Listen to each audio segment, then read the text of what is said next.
Metatarsalgia. Definition. Most common cause include interdigital nerve pain, Morton neuroma, metatarsophalangeal joint pain, sesamoiditis, submetatarsal head fat pad atrophy, typically associated with aging. Metatarsalgia is a general term for pain in the area of metatarsophalangeal joints. This is often seen in clinical practice. The deformity and pain can deteriorate gait function and decrease quality of life. Metatarsalgias are often accompanied by excessive callus formation over a bony protrusion with severe pain and pressure sensitivity around the callus. This is showing metatarsalgia. Clinically relevant anatomy. The most important and relevant anatomy is the forefoot and the metatarsal. The metatarsals of the foot consist of 5 long bones which are called the metatarsals. Metatarsals comprised of proximal base, shaft and distal head. Proximal connected to the tarsal bone and distally to the phalanges. Named 1 to 5 medially to laterally from the dorsal surface of the foot. Convex on their dorsal surface but concave on their plantar surface, along with the tarsal held from the arches of the foot, which are essential in both weight bearing and walking. The joints between the head of the metatarsals and respective proximal phalanx are called the metatarsophalangeal joints. These joints form the ball of the foot, and the ability to move in these joints is very important for normal walking. In addition, the bases of the metatarsals articulate with each other to form intermetatarsal joints. Etiology. Common cause includes overtraining, interdigital motor neuroma, Freiberg infraction, intermetatarsal bursitis, adventitial bursitis, inflammatory and degenerative arthritis, metatarsophalangeal joint synovitis, capsulitis, tendinosis, tenosynovitis, plantar plate disruption, plantar plate tear, excessive pronation of the foot, clawing of hammer toe, Morton's foot. There is a shortened first metatarsal with result in an abnormal subtalar joint and increased weight going through the second metatarsophalangeal joint. Causes. Factors that can cause excessive pressures are participating in the high impact activities without proper footwear and or orthotics. Older age as the pad in the foot tends to thin out, making it much more susceptible pressure and pain. An imbalance in the length of the metatarsals. Majority seems to be related to foot and ankle deformity. Disturbance in gait. Morphology of the foot. Example, increased bone length that protrudes into the bottom of the foot. A shortened Achilles tendon. There can be multiple causative factors, often localized to the first metatarsal head. Next most frequent site of metatarsal head pain is under the second metatarsal. Characteristic clinical presentation. Metatarsalgia most commonly result from the misalignment of the joint surfaces with altered foot biomechanics, may cause joint subluxation, flexor plate tears, a fibrocartilaginous structure that lies directly planted to the lesser metatarsal head and acts as a sesamoid-like mechanism for the lesser joint of the foot. Increased pain during the mid-stance and propulsion phase of walking as body weight is shifted forward onto the forefoot. Capsular impingement, joint cartilage destruction, etc. Metatarsophalangeal joint pain may also result from the functional hallux limitus. Limit passive and active motion at the first metatarsophalangeal joint.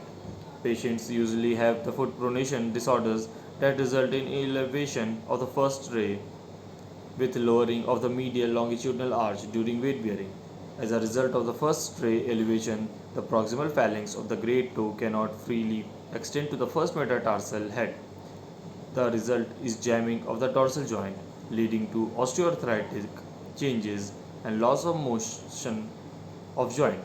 With time, pain may develop.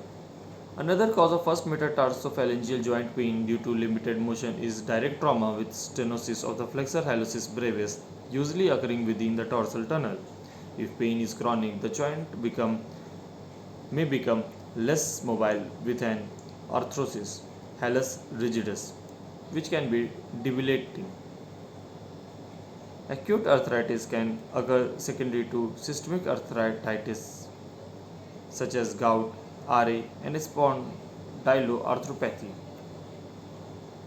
Differential diagnosis: plantar fasciitis, Morton's toe, systemic arthritis. Diagnostic procedure: mainly clinical evaluation, exclusion of infection and arthropathy if sign of inflammation. To differentiate one diagnosis from another, the use of the patient's history, physical exam, röntgenograms, cholesterol clusters, force plate analysis, intra-articular digital injections, and additional laboratory studies.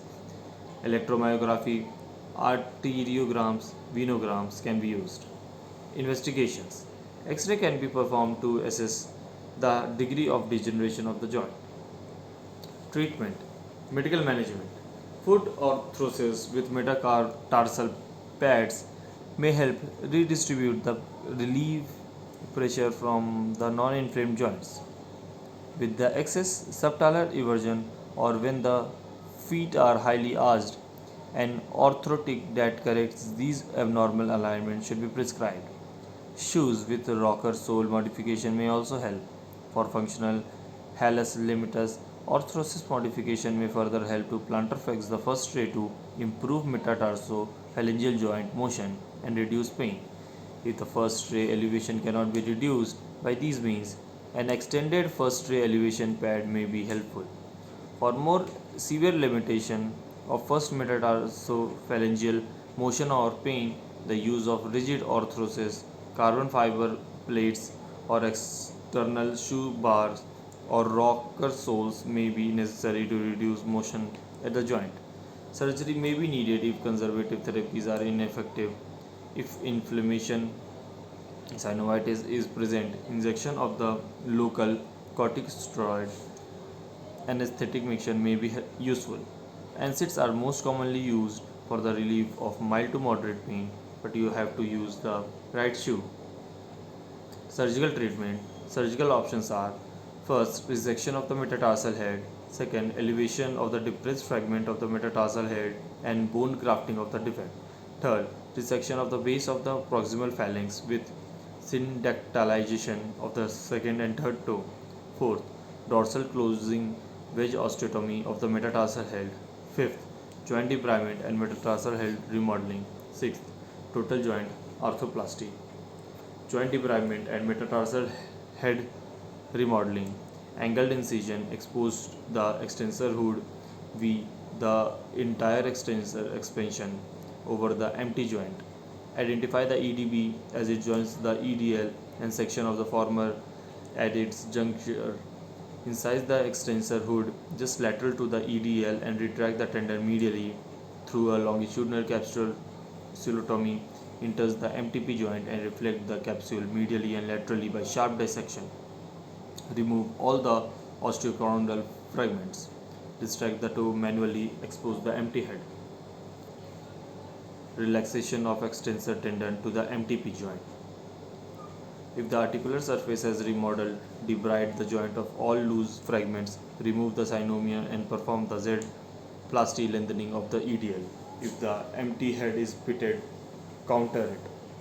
The surface of the empty head usually is depressed dorsally and centrally round the remainder, which usually requires 3 to 4 mm of bone remover circumferentially.